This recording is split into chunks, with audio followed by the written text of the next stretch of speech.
ইমাম দারিমি রহমতুল্লাহি আলাইহি এর রেওয়ায়াত অনুযায়ী হজরত আনাস বিন মালিক রাদিয়াল্লাহু তাআলা আনহু বর্ণনা করেন, নবী করিম সাল্লাল্লাহু আলাইহি ওয়াসাল্লাম এর নিয়ম ছিল তিনি জুমার দিনে মসজিদে স্থাপিত একটি খেজুর গাছের কাষ্ঠের সাথে হেলান দিয়ে দাঁড়িয়ে খুতবা দিতেন।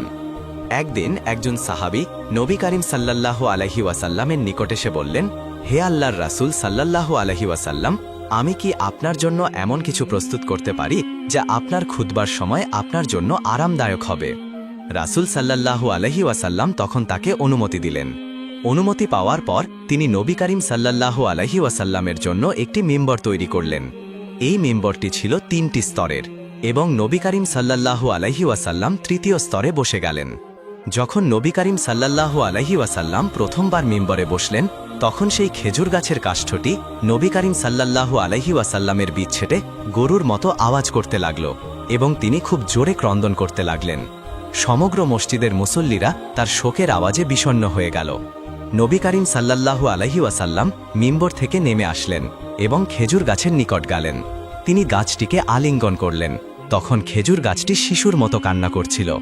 নবী করিম সাল্লাল্লাহু আলাইহি ওয়াসাল্লাম যখন তাকে বুকের সঙ্গে আলিঙ্গন করলেন, তখন তিনি শান্ত হয়ে গেল। এরপর নবী করিম সাল্লাল্লাহু আলাইহি ওয়াসাল্লাম বললেন, কসম সেই সত্তার যার হাতে মুহাম্মাদের জীবন রয়েছে, আমি যদি এই গাছটিকে এভাবে আলিঙ্গন না করতাম তবে এটি কিয়ামত পর্যন্ত এভাবেই কান্না করতে থাকত। সুবহানাল্লাহ। এরপরে নবী করিম সাল্লাল্লাহু আলাইহি ওয়াসাল্লাম নির্দেশ দিলেন, এই মিম্বরের নিচে এই খেজুর গাছটিকে দাফন করো। তার কথা অনুসারে মিম্বরের নিচে খেজুর গাছটিকে দাফন করা হলো। হজরত আব্দুল্লাহ বিন আব্বাস রাদিয়াল্লাহু তাআলা আনহু থেকে বর্ণিত, এক ব্যক্তি নবী করিম সাল্লাল্লাহু আলাইহি ওয়াসাল্লামের নিকট এসে বললেন, আমি কিভাবে এটা বিশ্বাস করব যে আপনি সত্যি আল্লাহর নবী? তখন নবী করিম সাল্লাল্লাহু আলাইহি ওয়াসাল্লাম বললেন, আমি যদি ওই খেজুর গাছটিকে আমার নিকটে ডাকি এবং সে যদি আমার ডাকে সাড়া দেয়, তবে কি তুমি বিশ্বাস করবে যে আমি সত্যি আল্লাহর তাআলার রাসূল? এরপর নবী করিম সাল্লাল্লাহু আলাইহি ওয়াসাল্লাম কিছুটা দূরে দাঁড়িয়ে থাকা ওই খেজুর গাছটিকে ডাকলেন এবং সঙ্গে সঙ্গে সে খেজুর গাছটি নবী করিম সাল্লাল্লাহু আলাইহি ওয়াসাল্লামের পায়ের নিকটে এসে মাথা ঝুঁকিয়ে দিলেন। এরপর নবী করিম সাল্লাল্লাহু আলাইহি ওয়াসাল্লাম বললেন, ফিরে যাও, এবং তার সঙ্গে সঙ্গে গাছটি ফিরে গেল। এই দৃশ্য দেখে সেই ব্যক্তি ইসলাম গ্রহণ করলেন। সুবহানাল্লাহ। নবী করিম সাল্লাল্লাহু আলাইহি ওয়াসাল্লাম যখন মদিনায় হিজরত করেন, সেই সময়ে অনেক বিস্ময়কর ঘটনা ঘটেছিল। যখন নবী করিম সাল্লাল্লাহু আলাইহি ওয়াসাল্লাম হযরত আবু বকর সিদ্দিক রাদিয়াল্লাহু তাআলা আনহুর সঙ্গে গাড়ে সাওরে অবস্থান করছিলেন, তখন কুরাইশের লোকেরা মক্কা থেকে নবী করিম সাল্লাল্লাহু আলাইহি ওয়াসাল্লামকে খুঁজতে খুঁজতে গাড়ে সাওর পর্যন্ত এসে পড়ছিল। হযরত আবু বকর সিদ্দিক রাদিয়াল্লাহু তাআলা আনহু এটা ভেবে ভীত হয়ে গেলেন যে তারা গাড়ে সাওরের ভেতরে চলে আসতে পারে। হযরত আবু বকর সিদ্দিক রাদিয়াল্লাহু তাআলা আনহু তার এই উদ্বেগের কথা নবী করিম সাল্লাল্লাহু আলাইহি ওয়াসাল্লামের নিকট প্রকাশ করলেন। তখন নবী করিম সাল্লাল্লাহু আলাইহি ওয়াসাল্লাম তাকে সান্ত্বনা দিয়ে বললেন, হে আবু বকর, আমরা এখানে 2 জন রয়েছি, আমাদের সঙ্গে রয়েছেন মহান আল্লাহ পাক রব্বুল আলামিন। এরপর সেই বিস্ময়কর ঘটনা ঘটল যে একটি মাকড়সা গাড়ে সাওরের প্রবেশপথে জাল বুনল। নবী করিম সাল্লাল্লাহু আলাইহি ওয়াসাল্লামকে খুঁজতে আসা কুরাইশরা বলল, যদি এই গুহায় কেউ প্রবেশ করে তবে এখানে মাকড়সার জাল থাকতো না। নবী করিম সাল্লাল্লাহু আলাইহি ওয়াসাল্লাম এবং হযরত আবু বকর সিদ্দিক রাদিয়াল্লাহু তাআলা আনহু দুজনে এই গুহার ভেতরে অবস্থান করছিলেন এবং তারা তাদেরকে খুঁজতে আসা লোকদের কথা সবই শুনছিলেন। কিছু কিছু কিতাবে হযরত আনাস বিন মালিক রাদিয়াল্লাহু তাআলা আনহু থেকে বর্ণিত, তিনি বলেন, যখন নবী করিম সাল্লাল্লাহু আলাইহি ওয়াসাল্লাম এবং হযরত আবু বকর সিদ্দিক রাদিয়াল্লাহু তাআলা আনহু সেই গুহায় অবস্থান করছিলেন এবং কুরাইশের লোকেরা সেখানে এসে পৌঁছালো, তখন মহান আল্লাহ পাক রব্বুল আলামিনের হুকুমে গুহার সামনে একটি বৃক্ষ বেড়ে উঠল।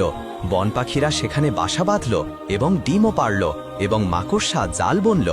এই সব দেখে কুরাইশরা বলল, এই গুহায় কেউই অবস্থান করেনি, এখানে যাওয়ার কোনো পথ নেই। নবী করিম সাল্লাল্লাহু আলাইহি ওয়াসাল্লাম সেই গুহায় দিনরাত অবস্থান করলেন, তারপর রওনা দিলেন। কিন্তু কিছু দূর যাওয়ার পর তারা একটি তাঁবু দেখতে পেলেন।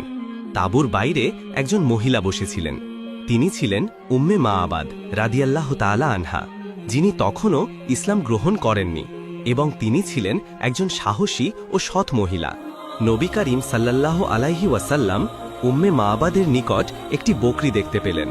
বকরিটি খুবই দুর্বল এবং পাতলা ছিল। নবী করিম সাল্লাল্লাহু আলাইহি ওয়াসাল্লাম উম্মে মাআবাদকে জিজ্ঞাসা করলেন, এই বকরি কি দুধ দেয়? উম্মে মাআবাদ বললেন, এই দুর্বল বকরি কিভাবে দুধ দেবে? তখন নবী করিম সাল্লাল্লাহু আলাইহি ওয়াসাল্লাম বললেন, আমি কি এই বকরি থেকে দুধ দহন করতে পারি? আপনি যদি অনুমতি দিতেন তাহলে আমি চেষ্টা করতাম। উম্মে মাবাদ তখন বললেন, এই বকরি দুধ দেয় না, কিন্তু আপনি যদি দুধ বের করতে পারেন তবে চেষ্টা করে দেখুন। হজরত আবু বকর সিদ্দিক রাদিয়াল্লাহু তাআলা আনহু বকরিটিকে নবী করিম সাল্লাল্লাহু আলাইহি ওয়াসাল্লামের নিকটে নিয়ে আসলেন। নবী করিম সাল্লাল্লাহু আলাইহি ওয়াসাল্লাম বকরির পিঠ ও ওলানে হাত বুলালেন এবং হাত বুলিয়ে দোয়া করলেন, হে মহান আল্লাহ পাক রাব্বুল আলামিন, এই বকরিতে আমাদের জন্য বরকত দিন। সঙ্গে সঙ্গে বকরির ওলান দুধে পরিপূর্ণ হয়ে উঠল এবং দুধ বের হতে লাগল। উম্মে মাবাদ এটা দেখে খুবই বিস্মিত হলেন। তখন নবী করিম সাল্লাল্লাহু আলাইহি ওয়াসাল্লাম বলেন, একটি পাত্র নিয়ে আসুন। উম্মে মাবাদ একটি বড় পাত্র নিয়ে এলেন, যা থেকে 8 থেকে 10 জন তৃপ্ত হতে পারে। নবী করিম সাল্লাল্লাহু আলাইহি ওয়াসাল্লাম বকরির দুধ দহন করলেন। প্রথমে তিনি উম্মে মাবাদকে দুধ দিলেন। তিনি তৃপ্তি সহকারে তা পান করলেন। তারপর পরিবারের সবাইকে পান করালো। সবার শেষে নবী করিম সাল্লাল্লাহু আলাইহি ওয়াসাল্লাম তিনি নিজেই দুধ পান করলেন। তারপরে হজরত আবু বকর সিদ্দিককে দিলেন। হজরত আবু বকর সিদ্দিক তৃপ্তি সহকারে দুধ পান করলেন। সব শেষে নবী করিম সাল্লাল্লাহু আলাইহি ওয়াসাল্লাম আবারও দুধ দহন করলেন এবং উম্মে মাবাদকে দিয়ে দিলেন এবং সেখান থেকে রওনা দিলেন। সন্ধ্যাবেলায় উম্মে মাবাদ রাদিয়াল্লাহু তাআলা আনহায়ের স্বামী তামিম ইবনে আব্দুল উজ্জা রাদিয়াল্লাহু তাআলা আনহু বাড়িতে ফিরলেন। তিনি তার বকরিগুলোকে চড়াতে নিয়ে গিয়েছিলেন। তাঁবুর বাইরে অনেক দুধ দেখতে পেয়ে তিনি খুবই অবাক হয়ে গেলেন এবং তিনি তার স্ত্রীর নিকট জিজ্ঞাসা করলেন, এত দুধ কোথায় পেলে? আমাদের ঘরে তো দুধ দেওয়ার মতো কোনো বকরি নেই। তখন উম্মে মাবাদ রাদিয়াল্লাহু তাআলা আনহা বললেন, আজ আমাদের এখানে একজন ব্যক্তি এসেছিলেন। তামিম ইবনে আব্দুল উজ্জা আরও অবাক হয়ে গেলেন এবং বললেন, তাদের চেহারা কেমন ছিল? উম্মে মাবাদ বললেন, তাদের মুখ উজ্জ্বল ছিল, তাদের চোখ লম্বা, পলকের নিচে চকমক করছিল, তাদের কণ্ঠস্বর ছিল খুবই নরম, তারা ছিলেন মধ্যম উচ্চতা, খুব বেশি লম্বা ছিলেন না, আবার খুব খাটোও ছিলেন না। তাদের কথা ছিল যেন একটি মালার মধ্যে মুক্ত গাথা। যখন কথা বলতেন তখন কেবলমাত্র তাদের কথাই শুনতে ইচ্ছা করত। তাদের দাড়ি কালো ছিল এবং তাদেরকে দূর থেকে দেখতে খুব সুন্দর লাগত এবং নিকট থেকে দেখলে আরও সুন্দর লাগত। তাদের দিকে একবার তাকালে দৃষ্টি ফেরাতে মন চাইত না। উম্মে মাবাদের এই বর্ণনা শুনে তার স্বামী বললেন, মহান আল্লাহ পাক রব্বুল আলামিনের কসম, তুমি যেই বর্ণনা দিচ্ছ ওই বর্ণনা কুরাইশ ব্যক্তির সঙ্গে মিলে যায়, যিনি নিজেকে মহান আল্লাহ তাআলার নবী বলে থাকেন। যদি আমি তখন এখানে থাকতাম আমি অবশ্যই তাকে অনুসরণ করতাম। বুখারী শরীফের বর্ণনা অনুযায়ী হজরত জায়েদ বিন আব্দুর রহমান বলেন, তিনি হজরত সাইদ বিন ইয়াজিদ রাদিয়াল্লাহু তাআলা আনহুকে 94 বছর বয়সে সুস্থ এবং সবল দেখতে পান। যখন তিনি এই কারণ জিজ্ঞাসা করলেন তখন তিনি বললেন, আমার সুস্থতা এবং দৃষ্টিশক্তি নবী করিম সাল্লাল্লাহু আলাইহি ওয়াসাল্লামের দুয়ার বরকতের কারণে হয়েছে। আমার খালা ছোটবেলায় আমাকে নবী করিম সাল্লাল্লাহু আলাইহি ওয়াসাল্লামের নিকটে নিয়ে গিয়েছিলেন। নবী করিম সাল্লাল্লাহু আলাইহি ওয়াসাল্লামের দরবারে তিনি উপস্থিত হয়ে বললেন, হে আল্লাহর রাসূল সাল্লাল্লাহু আলাইহি ওয়াসাল্লাম, আমার এই ভাগ্নে সর্বদা অসুস্থ থাকে। তখন নবী করিম সাল্লাল্লাহু আলাইহি ওয়াসাল্লাম আমার জন্য মহান আল্লাহ পাক রব্বুল আলামিনের দরবারে দোয়া করলেন। মহান আল্লাহ তাআলার কসম করে বলছি, সেদিন থেকে আমি একবারের জন্য আর অসুস্থ হইনি, এমনকি আমার কোনোদিন জ্বর আসেনি, এমনকি মাথা ব্যথা বা অন্যান্য অসুস্থতাও হয়নি। সহিহ বুখারী শরীফের বর্ণনায় রয়েছে, হজরত জাবের রাদিয়াল্লাহু তাআলা আনহু বর্ণনা করেন, যখন আমরা খন্দকের যুদ্ধে পরিখা খনন করেছিলাম তখন অনেক বড় একটি পাথর বেরিয়ে এলো। লোকেরা তখন নবী করিম সাল্লাল্লাহু আলাইহি ওয়াসাল্লামের দরবারে উপস্থিত হয়ে বললেন, হে আল্লাহর রাসূল, একটি বড় পাথর বেরিয়ে এসেছে। নবী করিম সাল্লাল্লাহু আলাইহি ওয়াসাল্লাম বললেন, আমি নিজে পরীক্ষায় নামব। যখন নবী করিম সাল্লাল্লাহু আলাইহি ওয়াসাল্লাম পরীক্ষায় নামলেন তখন তার পেটে পাথর বাঁধা ছিল এবং আমরা 3 দিন যাবৎ কোনো খাবার খাইনি। নবী করিম সাল্লাল্লাহু আলাইহি ওয়াসাল্লাম কোদাল নিয়ে পাথরে আঘাত করলেন এবং পাথরটি টুকরো টুকরো হয়ে গেল। আমি বললাম, হে আল্লাহর রাসূল সাল্লাল্লাহু আলাইহি ওয়াসাল্লাম, আমাকে বাড়ি যাওয়ার অনুমতি দিন। আমি অনুমতি নিয়ে বাড়িতে গেলাম এবং আমি আমার স্ত্রীকে বললাম, আমি নবী করিম সাল্লাল্লাহু আলাইহি ওয়াসাল্লামকে এমন অবস্থায় দেখতে পেয়েছি যা আমার পক্ষে সহ্য করা কঠিন। ঘরে কি কোনো খাবার রয়েছে? তখন আমার স্ত্রী বললেন, সামান্য পরিমাণ জব রয়েছে এবং একটি বকরির বাচ্চা আছে। আমি বকরির বাচ্চাটিকে জবাই করলাম এবং আমার স্ত্রী জব পিষতে লাগল। তারপর মাংস হাঁড়িতে রান্না করার জন্য বসিয়ে দেওয়া হলো। আমি নবী করিম সাল্লাল্লাহু আলাইহি ওয়াসাল্লামের নিকটে ফিরে গেলাম এবং বললাম, হে আল্লাহর রাসূল, আমি আপনার জন্য খাবারের ব্যবস্থা করছি, আপনি কয়েকজন সাহাবীকে সঙ্গে নিয়ে আসতে পারেন। তখন নবী করিম সাল্লাল্লাহু আলাইহি ওয়াসাল্লাম বললেন, তুমি কি পরিমাণ খাবারের ব্যবস্থা করছো? নবী করিম সাল্লাল্লাহু আলাইহি ওয়াসাল্লামকে সমস্ত কথাই খুলে বললাম। তখন নবী করিম সাল্লাল্লাহু আলাইহি ওয়াসাল্লাম বললেন, তুমি এখনই বাড়িতে গিয়ে তোমার স্ত্রীকে বলবে, যতক্ষণ না পর্যন্ত আমি হুকুম দেব ততক্ষণ পর্যন্ত মাংসের হাঁড়ি চুলাই থাকবে এবং তন্দুর থেকে রুটি বের করবে না। তারপর নবী করিম সাল্লাল্লাহু আলাইহি ওয়াসাল্লাম মুহাজির এবং আনসারদেরকে বললেন, সবাই খাবারের জন্য প্রস্তুত হও। হযরত জাবের রাদিয়াল্লাহু তাআলা আনহু বললেন, আমি আমার স্ত্রীর নিকটে গিয়ে সমস্ত কথা খুলে বললাম। নবী করিম সাল্লাল্লাহু আলাইহি ওয়াসাল্লাম সমস্ত মুহাজির এবং আনসারদেরকে আমাদের বাড়িতে নিয়ে আসছেন। তখন আমার স্ত্রী বললেন, নবী করিম সাল্লাল্লাহু আলাইহি ওয়াসাল্লাম কি আপনাকে বিশেষ কিছু বলেছেন? তখন মহান আল্লাহ তাআলার নবী আমাকে যা যা বলছিলেন আমি আমার স্ত্রীকে তাই বললাম। নবী করিম সাল্লাল্লাহু আলাইহি ওয়াসাল্লাম খাবার খেতে এসে আমাকে বললেন, হাঁড়ি থেকে মাংস দাও এবং তন্দুর থেকে রুটি বের করতেই থাকো। মহান আল্লাহ তাআলার কসম করে বলছি, নবী করিম সাল্লাল্লাহু আলাইহি ওয়াসাল্লামের কথা মতো চুলা থেকে আমরা কেউই মাংসের হাঁড়ি নামাইনি। চুলার উপর থেকেই মাংস নিয়ে সবাইকে পরিবেশন করা হলো। নবী করিম সাল্লাল্লাহু আলাইহি ওয়াসাল্লামের সঙ্গে আসা সমস্ত সাহাবীদেরকে পরিতৃপ্তি সহকারে খাওয়ানো হলো। এর পরেও খাবার অবশিষ্টই থেকে গেল। নবী করিম সাল্লাল্লাহু আলাইহি ওয়াসাল্লাম বললেন, এখন তোমরা খাও এবং যাদের জন্য খাবার পাঠাতে চাও তাদের জন্য খাবার পাঠাও, কারণ এখনও অনেকে ক্ষুধার্ত রয়েছে। হযরত উম্মে সুলাইম রাদিয়াল্লাহু তাআলা আনহা নবী করিম সাল্লাল্লাহু আলাইহি ওয়াসাল্লামের খেদমতে একটি ঘি ভর্তি পাত্র পাঠিয়েছিলেন। নবী করিম সাল্লাল্লাহু আলাইহি ওয়াসাল্লাম সেই ঘি গ্রহণ করলেন এবং পাত্রটি খালি করে ফিরিয়ে দিলেন। যখন দাসী উম্মে সুলাইম রাদিয়াল্লাহু তাআলা আনহায়ের নিকট ফেরত গেলেন, তখন তিনি পরিপূর্ণ ঘি দেখতে পেলেন এবং সেখান থেকে ঘি ঝরছে তাও দেখতে পেলেন। হযরত উম্মে সুলাইম জিজ্ঞেস করলেন, হে দাসী, তুমি কি ঘি নবী করিম সাল্লাল্লাহু আলাইহি ওয়াসাল্লামের নিকটে নিয়ে যাওনি? দাসী বলল, আমি ঠিকই তাই করেছি যা আপনি আমাকে করতে বলেছেন। যদি আপনি আমার কথা বিশ্বাস না করেন তবে আমার সঙ্গে চলুন এবং নবী করিম সাল্লাল্লাহু আলাইহি ওয়াসাল্লামের নিকটে জিজ্ঞেস করুন। হযরত উম্মে সুলাইম দাসীকে নিয়ে নবী করিম সাল্লাল্লাহু আলাইহি ওয়াসাল্লামের নিকটে গেলেন এবং বললেন, হে আল্লাহর রাসূল সাল্লাল্লাহু আলাইহি ওয়াসাল্লাম, আমি এই দাসীর মাধ্যমে আপনার নিকট একমাত্র ঘি পাঠিয়েছিলাম। তখন নবী করিম সাল্লাল্লাহু আলাইহি ওয়াসাল্লাম বললেন, আমি তো সেই ঘি গ্রহণ করেছি। হযরত উম্মে সুলাইম বললেন, যে সত্তা আপনাকে হেদায়েত এবং সত্য ধর্মের সঙ্গে পাঠিয়েছেন সেই সত্তার কসম করে বলছি, সেই পাত্রে এখনও ঘি ভরা এবং তা থেকে ঘি ঝরছে। বর্ণনাকারী বলেন, নবী করিম সাল্লাল্লাহু আলাইহি ওয়াসাল্লাম বললেন, এতে এত অবাক হচ্ছ কেন? এত আশ্চর্য হওয়ার কিছুই নেই। মহান আল্লাহ তাআলা তোমাকে এই ঘি উপহার দিয়েছেন যেমনটা তুমি তার নবীকে উপহার দিয়েছিলে। হযরত উম্মে সুলাইম বললেন, আমি বাড়িতে ফিরে এসে সেই ঘি বিভিন্ন পাত্রে ঢেলে রেখেছিলাম এবং কিছুটা রেখে দিয়েছিলাম, যেটা দিয়ে আমরা 1 বা 2 মাস পর্যন্ত তরকারি রান্না করেছি। একদিন বিশ্বনবী সাল্লাল্লাহু আলাইহি ওয়াসাল্লাম মজলিসে দাঁড়িয়ে যুদ্ধের জন্য তহবিল সংগ্রহ করছিলেন। তখন নবীজি সমস্ত সাহাবীদের উদ্দেশ্যে লক্ষ্য করে বলেন, কে আছো যে যুদ্ধের জন্য আল্লাহর রাস্তায় দান করবে? তখন হযরত ওসমান গনি রাদিয়াল্লাহু আনহু সাথে সাথে হাত তুলে বিশ্বনবীকে বললেন, ইয়া রাসূলুল্লাহ সাল্লাল্লাহু আলাইহি ওয়াসাল্লাম, আমি 100 উট আল্লাহর রাস্তায় দান করলাম। নবীজি ডান দিকে তাকিয়ে আবার বললেন, আর কে আছো যে আল্লাহর রাস্তায় দান করবে? তখন হযরত ওসমান গনি রাদিয়াল্লাহু তাআলা আনহু বাম দিক থেকে ডান দিকে গিয়ে আবারও নবীজিকে বললেন, ইয়া রাসূলুল্লাহ সাল্লাল্লাহু আলাইহি ওয়াসাল্লাম, আমি আরও 100টি উট আল্লাহর রাস্তায় দান করলাম। তখন বিশ্বনবী সামনের দিকে তাকিয়ে আবার বললেন, তোমাদের মধ্যে আর কে আছো যে আল্লাহর রাস্তায় দান করবে?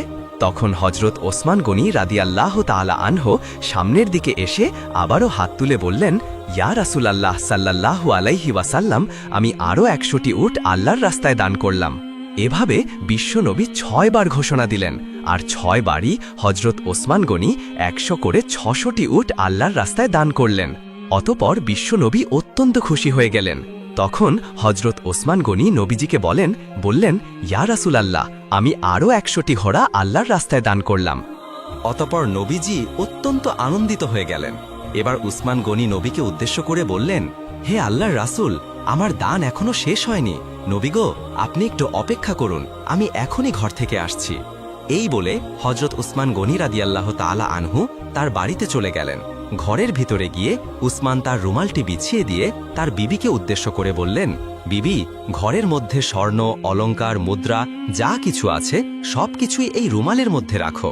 হজরত উসমান গনি রাদিয়াল্লাহু তাআলা আনহু বড় ব্যবসায়ী ছিলেন, তাই তার বিবি তাকে জিজ্ঞেস করলেন, কেন, বড় কোনো মহাজন পেয়েছেন নাকি, এত পুঁজি খাটাচ্ছেন যেন? তখন হজরত উসমান জবাব দিলেন, হ্যাঁ বিবি, আজকে আরশে আজিমের মালিকের সাথে পুঁজি খাটাচ্ছি। আজকের মহাজন সবচাইতে বড় মহাজন, আজকে জান্নাতের বিনিময়ে পুঁজি খাটাচ্ছি।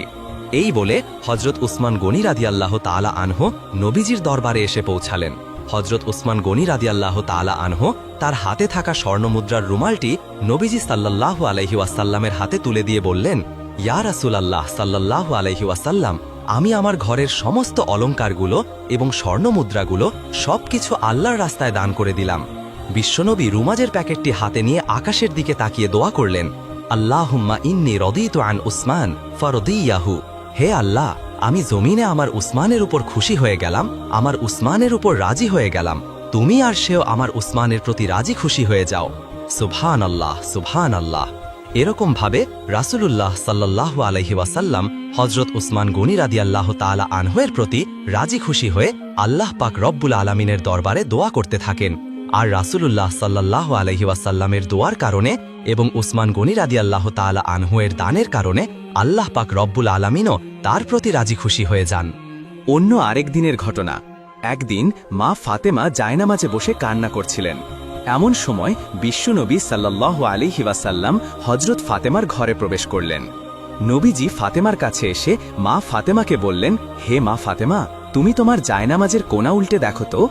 হযরত ফাতেমা রাদিয়াল্লাহু তাআলা আনহা জায়নামাজের কোনা উল্টাতেই দেখলেন অনেক স্বর্ণ মুদ্রা সেখানে স্রোতের মতো বয়ে যাচ্ছে। হযরত ফাতেমা রাদিয়াল্লাহু তাআলা আনহা তখন অবাক হয়ে নবীজিকে জিজ্ঞেস করলেন, আব্বাজান, এখানে তো স্বর্ণের স্রোত বয়ে যাচ্ছে। তখন নবীজি সাল্লাল্লাহু আলাইহি ওয়াসাল্লাম বললেন, হে মা ফাতেমা, তুমি এখান থেকে প্রয়োজন মতো যত স্বর্ণ মুদ্রা দরকার উঠিয়ে রাখো, তা দিয়ে তোমার জীবনযাপন অতি সুখে এবং শান্তিতে চলে যাবে। তবে জেনে রাখো, দুনিয়ার সুখ শান্তি ক্ষণস্থায়ী, আখেরাতের সুখ শান্তি চিরস্থায়ী। এবার তুমি বুঝে বলো মা, তুমি কি দুনিয়ার সুখ শান্তি চাও নাকি আখেরাতের সুখ শান্তি চাও? তখন হযরত ফাতেমা রাদিয়াল্লাহু তাআলা আনহা জায়নামাজের কোনা ছেড়ে দিয়ে নবীজিকে বললেন, আব্বাজান, আমি দুনিয়ার কোনো সুখ শান্তি চাই না, আমি আখেরাতের সুখ শান্তির পিছনে দৌড়াতে চাই। তখন বিশ্বনবী বললেন, মা, তোমার এই উত্তরে আমি অত্যন্ত খুশি হয়েছি, নিশ্চয়ই আল্লাহ পাক রব্বুল আলামিনও খুশি হয়েছেন। জেনে রাখো মা, দুনিয়ার সুখ শান্তির কোনো প্রয়োজন নেই, পরকারের সুখ শান্তি হল চূড়ান্ত এবং চিরস্থায়ী। হে মা ফাতেমা, কাল হাসরের ময়দান যেদিন কায়েম হবে সেদিন তুমি হবে সমস্ত জান্নাতি মহিলাদের সর্দারিনী। বিশ্বনবীর মুখে এই কথা শোনার পরে হযরত ফাতেমা রাদিয়াল্লাহু তাআলা আনহা অবাক হয়ে নবীজিকে জিজ্ঞেস করলেন, আব্বাজান, আমি যদি কাল হাসরের ময়দানের সমস্ত জান্নাতি মহিলাদের সর্দারিনী হই, তাহলে বিবি আসিয়া, বিবি মরিয়ম, বিবি হাজেরার কি হবে? তখন বিশ্বনবী বললেন, মা, বিবি হাজেরা, বিবি মরিয়ম এবং বিবি আসিয়া রাদিয়াল্লাহু তাআলা আনহা আল্লাহর অত্যন্ত সম্মানিত এবং প্রিয় বান্দি। কিন্তু মনে রেখো, দুনিয়ার শুরু থেকে কিয়ামত পর্যন্ত যত নারী জান্নাতবাসী হবে, তুমি হবে সমস্ত নারীগুলোর সর্দারিনী। নবীজির মুখে এই সব কথা শোনার পরে হযরত ফাতেমা আনন্দে আত্মহারা হয়ে আল্লাহর দরবারে শুকরিয়া আদায় করতে লাগলেন। অনুরূপভাবে আরও একদিনের ঘটনা। একদিন বিশ্বনবী সাল্লাল্লাহু আলাইহি ওয়াসাল্লাম হযরত ফাতেমা রাদিয়াল্লাহু তাআলা আনহারের ঘরে ঢুকলেন। ফাতেমা রাদিয়াল্লাহু তাআলা আনহারের ঘরে ঢুকেই দেখলেন ফাতেমা রাদিয়াল্লাহু তাআলা আনহা আজও কান্না করছে। হযরত আলী রাদিয়াল্লাহু তাআলা আনহু সেই ঘরেই ছিলেন। তখন নবীজি হযরত ফাতেমাকে জিজ্ঞেস করলেন, মা ফাতেমা, তুমি কেন কান্না করছো? জবাবে হযরত ফাতেমা রাদিয়াল্লাহু তাআলা আনহা বললেন, বাবা গো, আজকে 2 দিন যাবৎ আমার চুলায় আগুন জ্বলে না। আপনার আদরের নাতি হাসান এবং হোসাইন রাদিয়াল্লাহু তাআলা আনহু 2 দিন যাবৎ না খেয়ে ক্ষুধার যন্ত্রণায় তারা 2 ভাই গলাগলি করে একজনে আরেকজনের পাশে বসে কান্না করছে। তখন নবীজি ফাতেমাকে বললেন, হে মা ফাতেমা, ধৈর্য ধারণ করো। মা ফাতেমা, আমি নিজেও আজকে 3 দিন যাবৎ অনাহারে রয়েছি, অথচ আমি আল্লাহর নিকট তোমার চেয়েও অধিক প্রিয়। আমি যদি আল্লাহর কাছে চাই, তাহলে আল্লাহ পাক রব্বুল আলামিন আমাকে দুনিয়ার ধন সম্পদ সব কিছুই দিবেন, কিন্তু দুনিয়ার সম্পদ দিয়ে আমি কি করব? জেনে রাখো মা, দুনিয়াতে যারা বেশি পরিমাণে খায় এবং যাদের ধন সম্পদ বেশি রয়েছে, কাল হাসরের ময়দানে তাদের হিসাবও বেশি দিতে হবে, এবং দুনিয়াতে যাদের সম্পত্তি কম থাকবে, পরকালে তাদের হিসাবও সহজ হবে। মা গো, নিশ্চয়ই আল্লাহ পাক রব্বুল আলামিন কাল হাসরের ময়দানে তোমার এই কষ্টের প্রতিদান দিবেন। নবীজি সাল্লাল্লাহু আলাইহি ওয়াসাল্লামের মুখে এই সব কথা শোনার পরে হযরত ফাতেমা রাদিয়াল্লাহু তাআলা আনহার কান্না মুহূর্তেই থেমে গেলেন। তারপর হযরত মুহাম্মদ সাল্লাল্লাহু আলাইহি ওয়াসাল্লাম হযরত আলী রাদিয়াল্লাহু তাআলা আনহু এবং হযরত ফাতেমা রাদিয়াল্লাহু তাআলা আনহাকে বললেন, তোমরা শোনো, তোমাদেরকে আমি এমন একটি আমল দিয়ে যাচ্ছি যে আমলটি তোমরা নিয়মিত পালন করলে আল্লাহ পাক রব্বুল আলামিন তোমাদের ঘরে অনেক রহমত এবং বরকত প্রতিষ্ঠিত করবেন এবং তোমাদের অভাব দূর হয়ে যাবে। তখন ফাতেমা রাদিয়াল্লাহু তাআলা আনহা নবীজিকে বললেন, ইয়া রাসূলুল্লাহ, আপনি আমাদেরকে সেই আমলটি শিখিয়ে দিন। তখন বিশ্বনবী তাদেরকে বললেন, তোমরা প্রতি 5 ওয়াক্ত নামাজের পরে 33 বার সুবহানাল্লাহ, 33 বার আস্তাগফিরুল্লাহ এবং 34 বার আল্লাহু আকবার পাঠ করবে। এই বলে বিশ্বনবী ফাতেমা রাদিয়াল্লাহু তাআলা আনহারের ঘর থেকে বের হয়ে গেলেন। তার কিছুদিন পরের ঘটনা। তার কিছুদিন পর হযরত আলী রাদিয়াল্লাহু তাআলা আনহু কিছু সাহাবীদের কাছে গিয়ে বলতে লাগলেন, আমি আল্লাহর নামে শপথ করে বলছি, বিশ্বনবী সাল্লাল্লাহু আলাইহি ওয়াসাল্লাম যেদিন থেকে আমাদেরকে একটি আমল শিখিয়ে দিয়েছিলেন, আমরা সেদিন থেকে যে আমলটি নিয়মিত পাঠ করে আসছিলাম এবং সেদিন থেকে আমাদের ঘরের সমস্ত অভাব দূর হয়ে গিয়েছে এবং আল্লাহর রহমত ও বরকত আমাদের ওপর বর্ষিত হচ্ছে। এই কথা শুনে একজন সাহাবী হযরত আলীকে জিজ্ঞাসা করলেন, হে আলী, আমরা কি শিখতে পারি সে আমলটি যে আমলটি নবীজি তোমাদেরকে শিখিয়ে গিয়েছে? তখন হযরত আলী রাদিয়াল্লাহু তাআলা আনহু ওই আমলটি সমস্ত সাহাবীদেরকে শিখিয়ে দিলেন।